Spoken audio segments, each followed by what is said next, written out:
Greetings, family, friends, and survivors.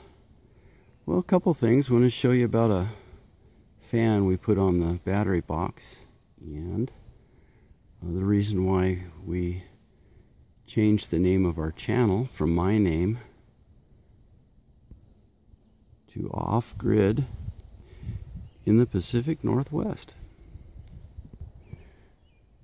When we originally put up this channel, it was for family, just so that I have a lot of sons, 6 sons, and a lot of grandkids, so they could see what we were doing and stay current with us.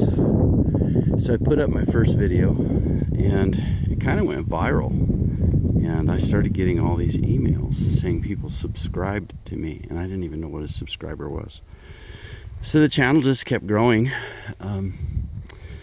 So it's gone on to, being in contact with a lot of you by phone, by email, etc. It made a lot of friends. So got me to thinking, what should I do with the channel? We're still not monetizing or anything like that. Freely receive, freely give. So we wanted to make the name of the channel a little more conducive to what we really do here. And it's just, we are off-grid in the Pacific Northwest. We live in the woods on 41 acres. And we've lived this way a long, long time, but we decided to go off-grid. So we took our home off-grid and haven't had a power bill in over 4 years. The rest of it is just the way we've always lived here, and some people might call it minimalism, or some of you are preppers, some of you are homesteaders that watch, some strictly watch for the solar, and others watch to get the spiritual insight from the Word of God. So it's a pretty broad band, really, of folks that are interested in this channel. And it's really a lot of folks live this way out here. It would be unimaginable to you to know how low the wages are in our area. For instance, as a millwright in California, back in 1989, and in Washington, I was making $36 an hour.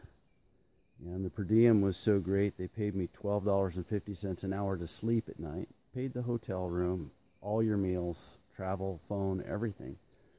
And that was in '89. And then we moved here to Oregon, and we found out that a senior millwright position in the local mills was $12 an hour. And that's a huge difference. But it was worth it to us to raise our family in an extreme rural setting, and no regrets there. But we thought the wages would be about 1/3 lower, and they ended up 2/3 lower. So we just had to learn how to live with what we could make. And yeah, you could do better closer to a big town. Just 75, 80 miles from here, that same millwright job was, at that time, instead of paying $12.50, it was paying $24. But I would have had to live over there. Yuck. So it's just worth it. It's worth it being here. And it's just how we've lived. I moved into the mountains when I was a kid, in 1970, I believe, so Dad tells me. And we've been burning wood for heat ever since. And it's just really shared life in the Pacific Northwest. Now, let's go on to the battery issue. As you know, I've had the battery bank in an insulated, passively vented box. And when I needed to vent it with a fan, I would just crack this lid open, and it would pull air from underneath the battery floor, pull air up through the floor where it's cold underneath there. And it would cool the batteries that way and push all of the heat all the way out through that fan, which is only a 3-watt fan. But with the new charge algorithm, using lots of solar, charging hard with 4.8K of solar, I've seen the battery temperatures go higher than I would like. I really don't want to go above 85, and I came out here the other day and it was at 91. And that's because if you have a warm night, the batteries don't cool off very much during the night. So I've got a fan in there now, and I'm going to hack this temp controller and have the temperature controller control the fan. And so I've got a 4-inch duck fan, a 100 CFM 12 watt AC duck fan, and I can feel it's blowing cold air from underneath the building, pulling it right up in between the batteries, cooling the batteries and exhausting into this room. Now this room is exhausted with one of those turbine fans on the roof.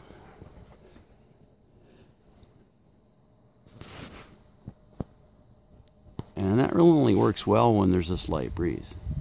There's so much glass in that building, and we haven't built the solar collectors yet for overwintering plants because we didn't want to heat the batteries up through the ambient temperature. Even though that solar room in there is double insulated, there's still a lot of heat collected on this glass. So Carol's been telling me from the beginning there should be a door over here where this glass is. And she's right.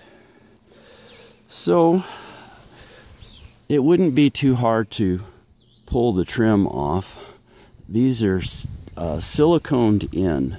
A 1/4-inch bead of silicone all the way around the frame, and then the glass is pushed up against that, and then this trim is also pushing against the glass, and it's siliconed in.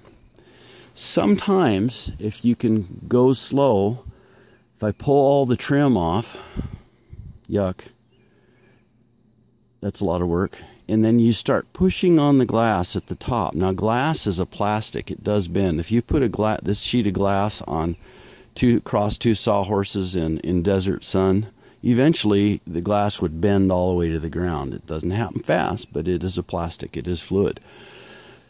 So you can start pulling the glass out, breaking the silicone as you go.